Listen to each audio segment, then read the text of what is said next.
The massive council chamber buzzed with whispers as Ambassador Teo entered. He walked with careful steps toward the center platform, where light shone down from the dome high above. 300 alien species had representatives here, some floating in special tanks, others supported by mechanical aids in the Confederation's standard gravity. Taijo's blue skin reflected the light as he placed his data orb on the speaking pedestal. The room fell silent. "Honored Council, I bring news from the Sol system," he said, his voice clear through the translation field. "The species known as humans have achieved faster than light travel." A ripple of surprise moved through the chamber. Humans had been observed for centuries, but were thought to be at least 50 years from this breakthrough. Their first experimental vessel appeared at the monitoring station near their Mars colony. Taijo continued. They immediately opened communications and requested formal diplomatic contact. Council leader Jiwoo rose from her seat at the high table. Her six-fingered hands pressed together in the traditional gesture of attention. "Tell us of these humans, Ambassador," she said. "Our records show a young species, barely 10,000 years of civilization. Are they ready for Confederation contact?" Taijo touched his data orb, and holographic images of Earth appeared above the chamber. Cities, oceans, forests, and humans, going about their lives, filled the air. "They're remarkably adaptable," Taijo reported. "Despite their primitive technology, they've established diplomatic protocols faster than any species we've encountered. Their representative, a female named Han, presented credentials and formal greetings in perfect Confederation standard within hours of contact. A representative from the desert world spoke up. But their military capabilities, their history, suggest violence is their nature." Taijo nodded. "A fair concern. Their planetary history shows almost constant warfare, yet they've never completely destroyed themselves, despite having the nuclear capability to do so for over 200 years. He showed images of human history, ancient battles with primitive weapons, world wars with machines, modern conflicts with precision strikes. "They're paradoxical," Taijo admitted. "Their history is violent, yet they show extraordinary compassion. They wage war, then rebuild their enemies' civilizations. They fight fiercely to protect their group, yet extend." "Welcome to outsiders." Council leader Jiwoo leaned forward, her large eyes blinking slowly. "Are they a threat?" The chamber grew quieter. This was the real question, the one every species asked when a new spacefaring civilization emerged. "They could be," Taijo said, honestly. "Their learning curve is the steepest we've recorded. They solved our standard diplomatic encryption in 17 hours, a test meant to take at least a month. Their adaptability is unprecedented." He showed new images, humans working together to respond to natural disasters, building systems to share resources, creating art and music. But their first request was not for weapons technology or strategic information, Taijo added. "They asked for our art and music. They asked about our histories and cultures. Their curiosity appears genuine." An older member of the Science Guild spoke next. "What do you recommend, Ambassador?" "Full diplomatic recognition and a cultural exchange program," Taijo replied without hesitation. "The humans are eager to join the galactic community. I believe careful integration is our wisest path." After hours of debate, the council voted. Humans would be welcomed with caution into the Confederation. Ambassador Taiyo was appointed to lead the first official delegation to Earth. As the chamber emptied, Representative Hyun of the Security Council lingered in the shadows. His species had evolved in darkness, and he preferred to stay away from the bright center of the chamber. He watched Taijo leave, then activated his private communication device. "Begin full surveillance of Earth and all human colonies," he ordered, quietly. "Monitor all transmissions, catalog their military capabilities, identify key leaders and potential points of influence." Hyun had seen many new species join the Confederation. Most found their place without trouble.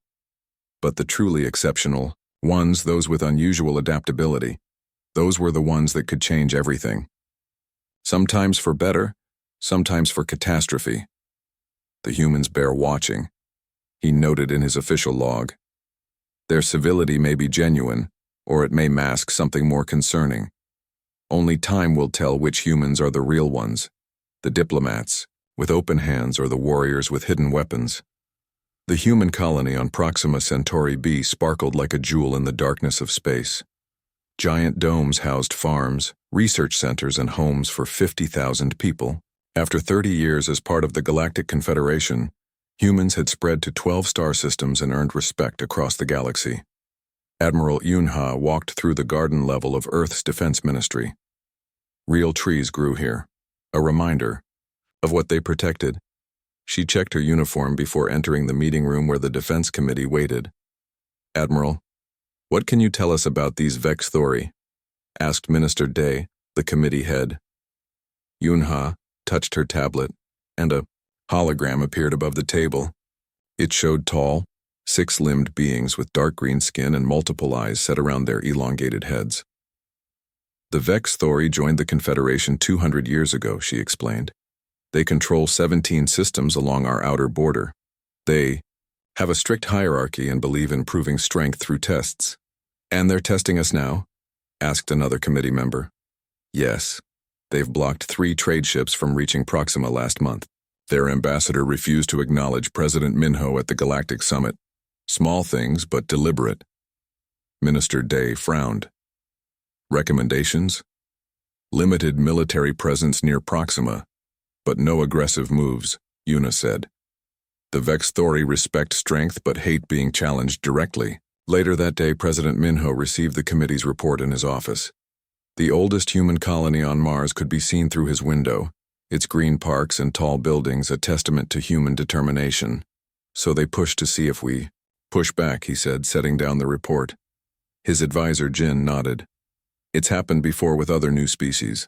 The Confederation calls it natural integration tension." President Minho sighed. "We maintain diplomatic channels. The Confederation treaties protect us. We should not appear aggressive." "The Vex Thori may see patience as weakness," warned Jin. "Then we'll prove them wrong with time," answered Minho. For 6 months, the pattern continued. Vex Thori ships violated human space, then left. Vex Thori diplomats made subtle insults, then apologized. Each time, humans filed proper complaints with the Confederation Council. Each time, the Council urged patience and dialogue. "Ambassador." Sunwoo represented Earth at the emergency session called after Vex Thori ships disabled a human research vessel. He was tired of filing complaints that led nowhere. "The Confederation must act," he told the Council. "The Vex Thori escalate with each test we pass." The Vex Thori ambassador, Karoth, made a dismissive gesture with his middle arms. "Humans dramatize. Minor misunderstandings. Perhaps they are not ready for galactic society." Before Sunwoo could respond, his communication device lit up with an urgent message. He read it and fell completely silent. 3 days later, the Europa research station no longer existed. Where the orbital platform once housed 12,000 scientists and their families, only debris floated above Jupiter's moon. Vexathori warships had appeared without warning, fired, and disappeared into FTL travel. On Earth, the Defense Committee met in emergency session. "They struck without provocation," Admiral Una said, her voice tight with controlled anger. "A research station with minimal defenses."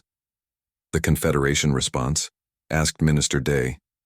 "Concern, promises to investigate, no action." The room fell silent. 30 years of trust in the galactic system hung in the balance. In the Confederation Assembly the next day, every species representative was present. This was the largest crisis involving humans since they joined. Ambassador Sunwoo entered the chamber and walked to the center. He carried no notes, no data. His face showed no emotion. "For 30 years, humanity has embraced the ideals of the Confederation," he said. "We have followed your rules, respected your customs, and believed in the promise of collective security." The chamber remained silent. 12,000 human lives ended yesterday. Scientists, children, people who never held a weapon. He looked at each section of the chamber, meeting alien eyes of every description. "Humanity joined the stars with hope. We extended our hands in friendship. When tested, we responded with patience and followed your procedures." Ambassador Sunwoo removed his Confederation insignia and placed it on the speaker's podium. "The Confederation has failed its promise to humanity," he said quietly. "Until meaningful action is taken against this unprovoked massacre, Earth and all human colonies withdraw from Confederation protection and activities." As he turned to leave, the vexed Story ambassador called out, "Running away so soon, human?" Sunwoo didn't turn back. His voice carried clearly through the silent chamber. "We tried Civility."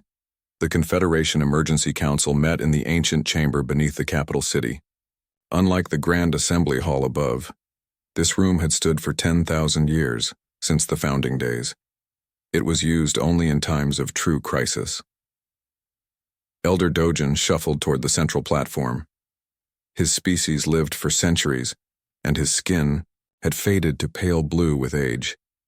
As head of the Archivists Guild, he carried the collective memory of the Confederation. Two assistants helped him place his ancient data crystals on the reading pedestal. "Honored representatives," he began, his voice stronger than his body suggested. "I thank you for heeding my request for this emergency session." Around the circular chamber sat 30 representatives from the most powerful Confederation species. The vexed Story ambassador Rook sat prominently, his multiple eyes scanning the room with obvious boredom. "The human withdrawal from our assembly is more significant than many realize," Dojin continued. "I have studied their historical archives extensively since their joining 30 years ago. Images appeared in the air above the platform, scenes from human wars, treaties, conflicts spanning thousands of years. Human history shows a pattern," he explained. "They exercise restraint until a threshold is crossed. What follows is not rage but calculated response." He showed footage from Earth's ancient conflicts, wars where initial defeats were followed by overwhelming industrial mobilization, diplomatic crises where patience suddenly transformed into decisive action. In their Second World War, they were attacked by a nation called Japan. After absorbing the blow, they converted their entire economy to war production. They didn't just fight back. They rebuilt their entire society to ensure victory. Rook made a dismissive gesture. "Ancient history of a single planet, meaningless in galactic terms." Elder Dojin looked at him steadily. "The pattern has repeated throughout their development. The humans absorb, adapt, and respond with overwhelming force once they commit to action. Their ships are outmatched 10-1, Rook scoffed. Their technology is generations behind ours. They've focused on trade vessels and research stations. Because we encouraged them to, Dojin said quietly. Because we told them military buildup wasn't necessary in the Confederation. From the side of the chamber, Ambassador Kyung of the Myrlin rose slowly. The Myrlin were among the oldest species in the galaxy, rarely speaking at council meetings. When they did, everyone listened. "The humans have a saying from their ancient wars," Kyung said, each word carefully chosen. "Tactics win battles, logistics win wars. They've been building infrastructure, not battleships." He activated his own data display, showing maps of human trade routes, resource extraction facilities, and manufacturing centers across their territory. "While we measured their military vessels, they built a network that can rapidly convert to war production. Their mining operations exceed their peaceful needs by 300%. Their energy grid has 200% redundancy. Their civilian ships all use standardized parts compatible with military specifications." Murmurs spread through the chamber as the implications became clear. Rook stood, towering over the other representatives. "A primitive species playing at diplomacy doesn't concern us. The attack on their research station was regrettable but served its purpose. They now understand their place in the galaxy's hierarchy." Elder Dojin shook his head sadly. "You misunderstand. Completely. You're not threatened by the humans who want peace. You should fear the humans when peace is no longer their goal." He showed one final image, Earth's historical record of a small nation called Finland, fighting a much larger power, called Russia. The humans have a concept they call sisu, determination in the face of overwhelming odds.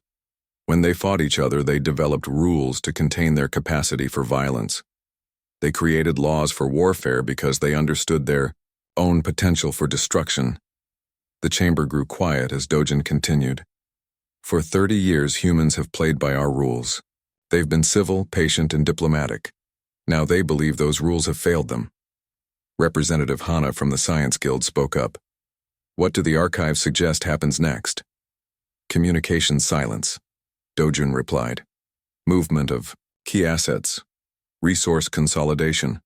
Then when preparations are complete, action. The Confederation must prevent this conflict, said Hana. We should send mediators immediately. Rook laughed. The Vex Thori Empire does not fear human revenge, fantasies. Ambassador Kyung turned his ancient eyes toward Rook. 3 days ago, 6 human diplomatic vessels requested emergency departure from Confederation space.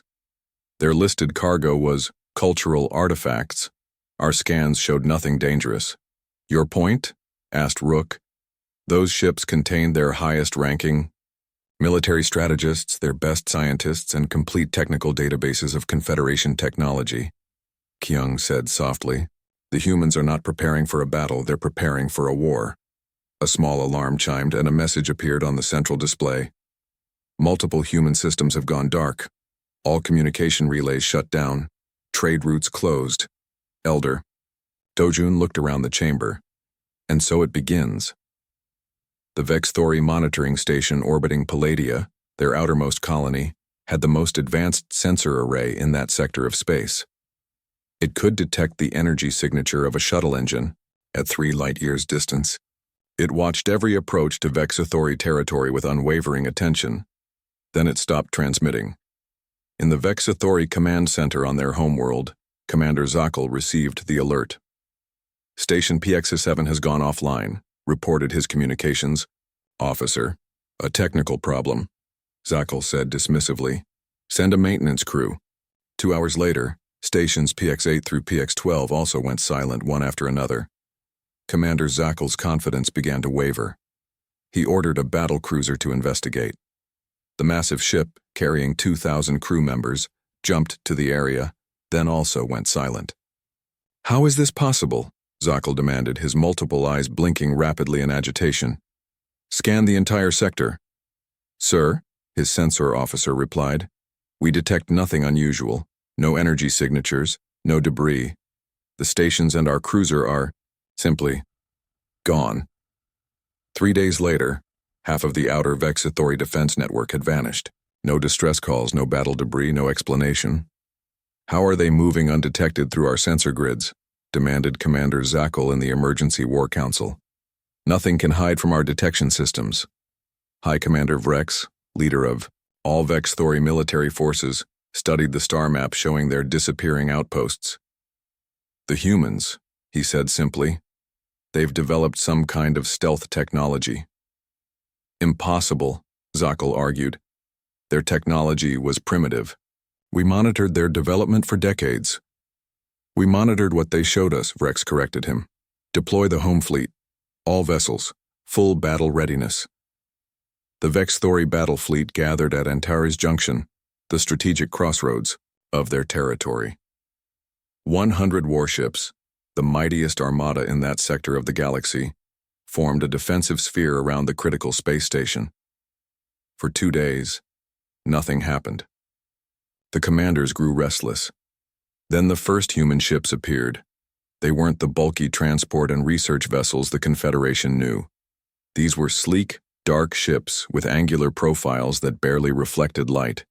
They moved with impossible speed, their engines leaving no traditional energy trail. General Sungho sat in the command chair of the Earth vessel Indomitable. Her bridge was quiet, professional. No shouting, no dramatic speeches. Just officers calmly performing their duties. All ships in position, reported her tactical officer. Begin the operation, Sungho ordered. The human vessels split into 3 groups and approached the Vexathori formation. As the aliens moved to intercept, the human ships seemed to take significant damage on their left flank. They're no match for our firepower, a Vexathori captain reported proudly. Their left formation is breaking apart. On the main Vexathori command ship, A tactical officer studied his displays with confusion. Commander Zakel, they're sacrificing their left flank too easily. Their ships are withdrawing in a pattern toward the debris field from the old mining operation. Zakel watched the human ships retreat, appearing damaged and vulnerable. This was not how the deadly force that had destroyed their outposts should behave. Something felt wrong.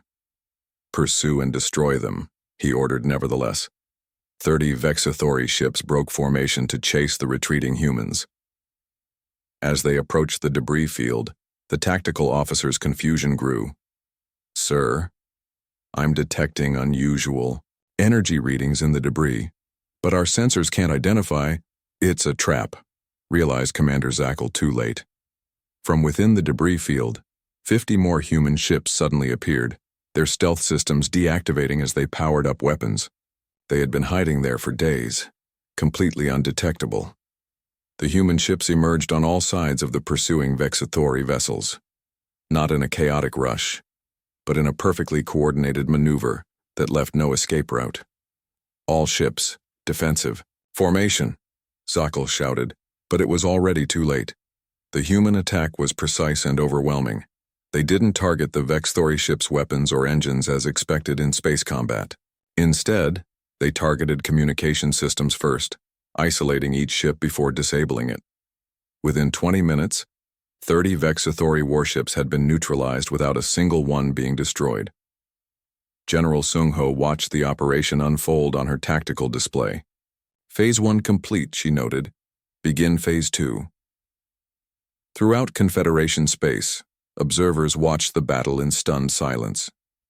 The Vexathori were known as fierce warriors, yet they were being systematically dismantled by a species they had dismissed as primitive. What shocked the observers most wasn't the humans' hidden technology or their tactical brilliance. It was their approach to combat. There were no revenge-filled transmissions, no emotional outbursts. Human commanders gave orders with the same calm precision they had once used in diplomatic negotiations. A Confederation military analyst reported to the Emergency Council, "The humans don't fight with blind fury or passion. They fight with something far more terrifying, absolute clarity of purpose. They aren't angry. They're resolved." By the day's end, the mighty Vexathori home fleet had been reduced by half, and human forces were advancing toward their core systems with methodical efficiency. The Vexathori Imperial Palace had stood for 2,000 years. Its towering black spires had never seen an enemy flag. Now, human peacekeeping forces stood at every entrance. 6 weeks of conflict had brought the once mighty empire to its knees. In the Grand Chamber, Vexathori leaders gathered at one side of the ancient stone table. They had expected to face human generals in battle armor, perhaps demanding revenge or humiliation. Instead, a single human entered. Ambassador Junho wore the same formal diplomatic attire he had worn to Confederation meetings for years. He carried a simple data tablet and walked to the table with measured steps. "You bring terms of surrender?" asked Supreme Leader Kex of the Vexathori, his voice struggling to maintain dignity. "I bring terms of peace," Junho corrected gently. "There is a difference." Junho displayed a simple document on the room's main screen. The terms were surprisingly straightforward.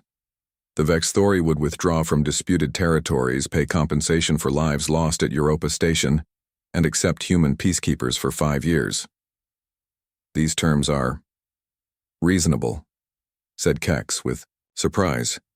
"We didn't fight this war to destroy the Vexathori," Junho explained. "We fought to end a threat." "Your forces could have obliterated our homeworld," said one Vexathori general. "Why show restraint after what we did?" Junho looked at him steadily. "Because we judge civilizations by their choices, not their capabilities. We regret the necessity of military action, but now we can return to the path of peace." 2 days later, in the Confederation Grand Assembly, representatives from all species gathered to witness the signing of what would be called the Earth Accords.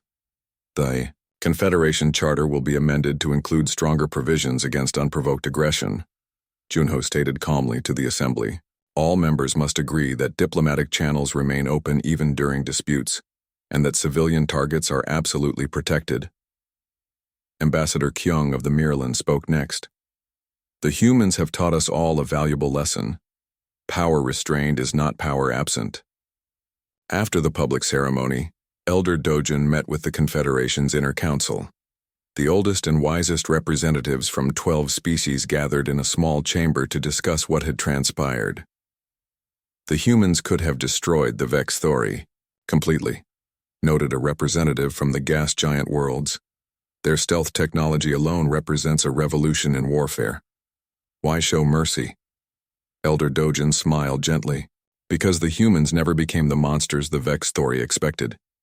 They didn't abandon reason. They applied it to warfare. Explain, requested the council leader.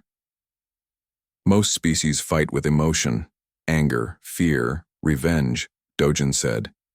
Humans compartmentalize. They can separate their emotional response from their strategic thinking. They didn't want to destroy, only to neutralize a threat. The room fell silent as the representatives considered this. They hid their true capabilities from us, said another council member. For 30 years. No, corrected Dojin. They didn't hide. They simply didn't build weapons they didn't need. When they needed them, they built them with remarkable speed. In the months that followed, Confederation species began studying human history with new understanding. Schools across 1,000 worlds added Earth's military and diplomatic history to their curriculum. The most chilling realization wasn't that humans could fight, all species could. It was that humans had deliberately chosen peace despite being remarkably skilled at war. 1 year after the conflict, the Diplomatic Academy on the Confederation capital world created a new course, Human Conflict Resolution Strategies. Advisor, Minji, who had served in Earth's diplomatic corps for 40 years, was invited to give the opening lecture. Students from 50 species filled the auditorium as the elderly human took the podium. I've been asked to explain why humans are dangerous, she began with a smile. The answer is simple yet easily misunderstood. Humans don't become dangerous when threatened. Many species respond to threats. Humans become dangerous when they decide civility is no longer an option. She showed images from Earth's history. Peaceful protests alongside organized military campaigns, diplomatic conferences alongside strategic planning sessions. Most species see peace and war as opposites, she continued. Humans see them as tools. We prefer peace. We choose civility whenever possible, not because we fear conflict, but because we understand its cost better than most. A student raised a hand.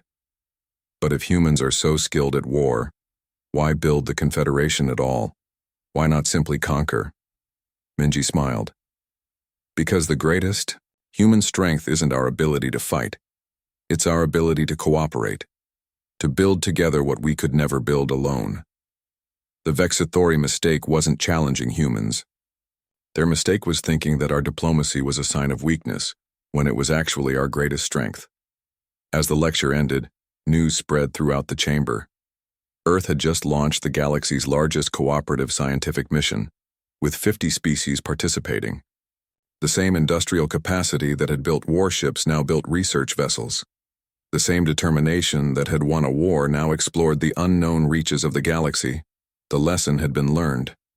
Throughout the Confederation, a new understanding spread. Human civility wasn't a weakness to exploit.